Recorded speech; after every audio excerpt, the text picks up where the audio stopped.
Hey, what's going on YouTube? Black Bear Hunter here coming at you again, and we're here to talk about Schafly Pumpkin Ale from St. Louis, Missouri. 8.4% ABV, 16 IBUs. This is a yearly staple for them. It's one of the pumpkin ales that took my palate and beat it up when I was kind of new to pumpkin ales. And so at the end of the day, yeah, I mean, this is one of their, or to me, this is one of their more popular beers. I've had a few things from them, and they were okay. But this, to me, is like flagship for them. It's so initially for me with them, it was one of the best pumpkin ales I've ever tasted, and it was like consistent for like 3 years or so.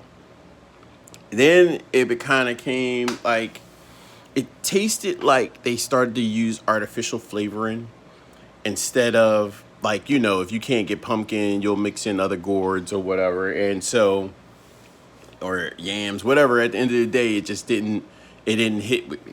But, I stayed consistent, kept trying it, held on to a few to see if they would age well. And like I said, it's hit and miss with them now. But this is their special release for the pumpkin season.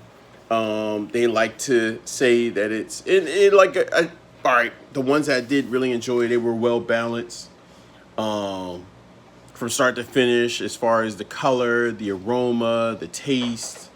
It gave you tons of like caramel and ginger throughout, like, and you can taste that it was like heavy pumpkin, and like I said, you can smell heavy pumpkin. So, you definitely had your spices there. You had the cinnamon, cloves, nutmeg, and it actually was a very, very good example of a pumpkin ale. So their notes: our pumpkin ale blends with spices of the harvest with full body sweetness for a beer that tastes like a pumpkin pie. Pounds of pumpkin form a malty foundation that supports flavors of cinnamon, nutmeg, and clove. Um, then they go on to say, while pumpkin beers were produced in the early days of American colonies, they were different from pumpkin beers we know of as today. Colonists used pumpkins and squash as the fermenting medium. Since malted barley was scarce, once malt became more readily available, it replaced alternatives to grains. In the 1990s, American craft beers reintroduced the style to the delight of pumpkin beer drinkers, which is me. They're talking about me and you. So at the end of the day, yeah, they found a place in my heart. I tried pumpkin porters, pumpkin stouts, pumpkin whatever, especially pum with rumpkin. I mean, rumpkin is special. That's a special beer. We'll talk about that later. But you know, I like rum aged pumpkin. I like bourbon pumpkin. I love imperial pumpkin stouts. Like whatever, however you want to bring it. But with that being said,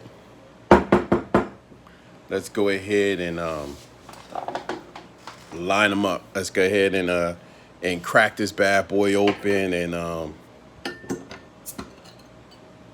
and see exactly what's going on in Schlafly's life. See how they living. So, you saw a good little dose of smoke come out of there, letting you know that it was packaged properly for quality control, and it should be well preserved. And so with that being said, let's go ahead and get a little pour on this bad boy. Sir Hector. Ooh. Come on, there you go. Not that much of a head, but I mean, got a good looking head. Nice little bubbles. Nice color. Look at that color. Nice color. So, you can see, poured straight from a bottle into a nice little dunkel glass. And so, like I said, good color, orange hue. Um, and actually, it looked like it poured in a way it looked like it was like a nice medium body. Um, yeah, pretty good lacing. Like, look at that. It looks pretty good. Yeah, like medium. Nice medium lacing. It was like about like a finger ahead. Nice like it was like a actually it was funny. It's like a orange hue to the head. Um, and so at the end of the day, like not that much smell to it from here. But let's go ahead and get a closer look. Let me take a whiff of that. Oh, so you do get hints of the spices. You get like that nutmeg and clove. You get pumpkin. Smells really great. Nice aroma. Vanilla. The malts. Smells sweet. Has a really good smell. So I mean, the only way to really tell exactly what's going on, we can go ahead and taste this bad boy and get an idea if the taste follow the notes that you're getting off of this, right? So with that being said, YouTube, your boy's about to take one for the team. Cheers.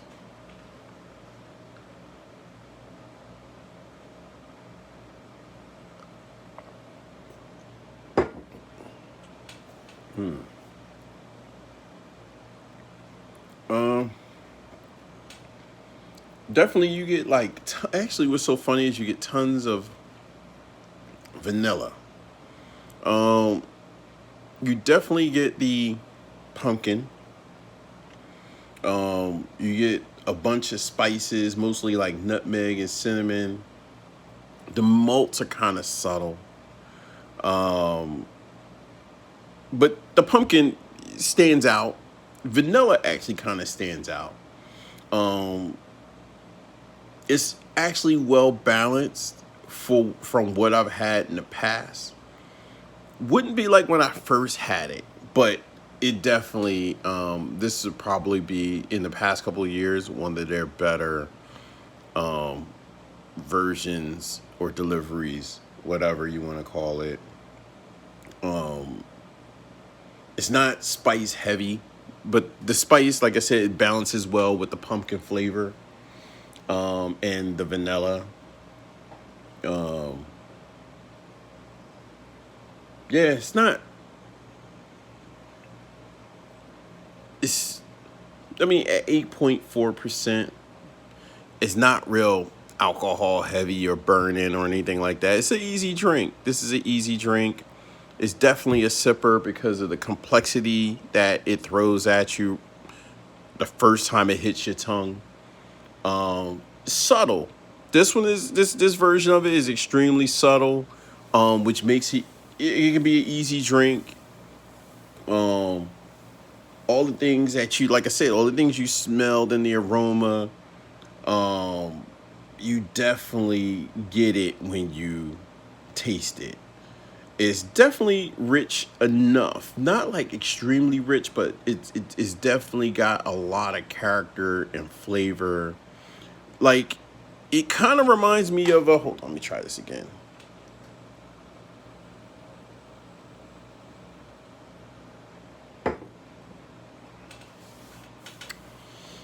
It's like kind of reminds me of like a porter.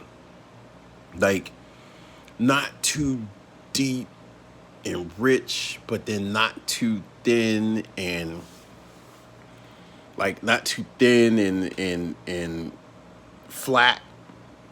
Like it gives you like really good flavor. Like I said, it's easy to drink. You want to drink it.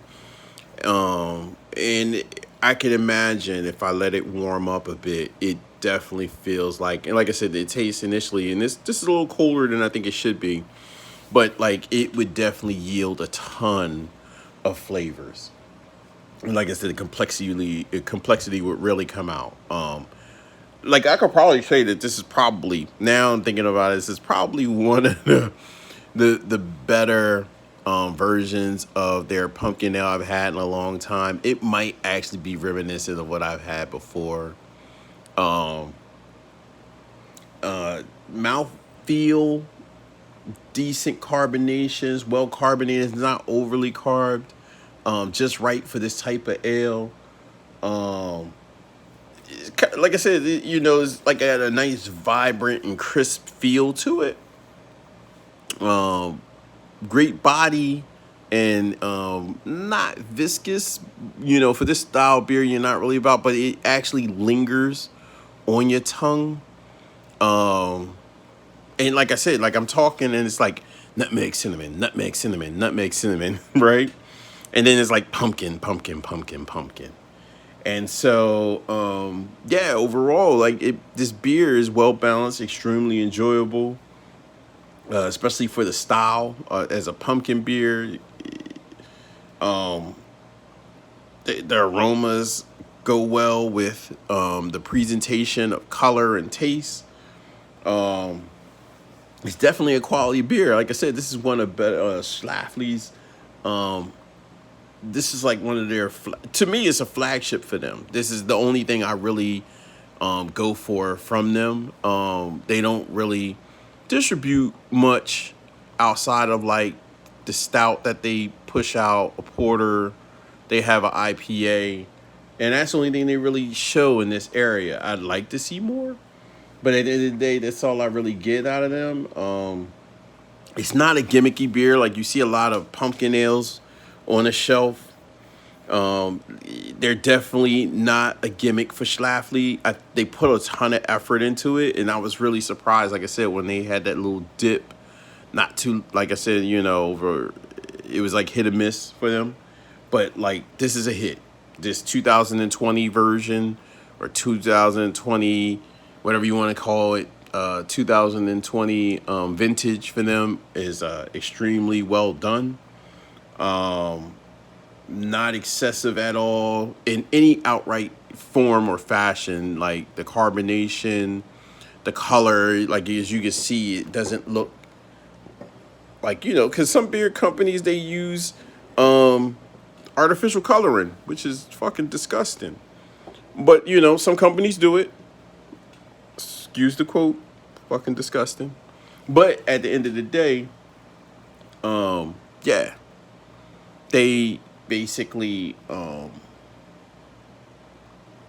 doing a good job with this beer. Like I said, 8% ABV. Doesn't taste like 8%. Doesn't feel like 8%. Like feels like 4. Feels like a bud or something. um, but like I said, you let it warm up, and you're going to get a lot from it. I can tell. I'm gonna definitely let this warm up. I'm gonna try not to crush it, because this beer is easily a crushable beer. Like you would squash it, because it's an easy drink. But I mean, like you can tell, you would do well by sipping on it because of, like I said, the delivery of the spices, the flavor from the pumpkin, and as it warms up, it gets better. Yeah, you do better off just sipping on it and really enjoying this beer. So with that being said, YouTube, your boy is out of here. I'm gonna go ahead and let this warm up. I'm gonna drink it, and then I'm gonna wait for messages for you to tell me what you think, and we can talk beer. Right now, it's pumpkin time, so we're talking pumpkin. So, YouTube, hit me up. If you like it, tell me. If you don't like it, tell me. Yeah, we can meet up, talk about Schlafly. We can talk about, like I just did a video for Aleworks Pumpkin. I'll probably do one of the locals here, which would be Heavy Seas, and we can talk Heavy Seas.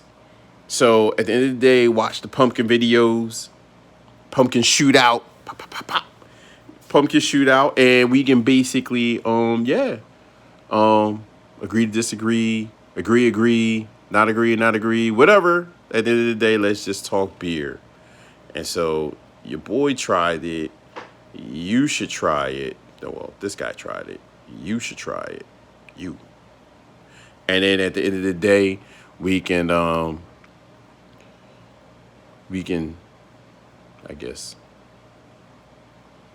do virtual beers later. No, that's whack. So at the end of the day, yeah, we can go ahead and we can talk beer. And yeah, I'm out of here, YouTube.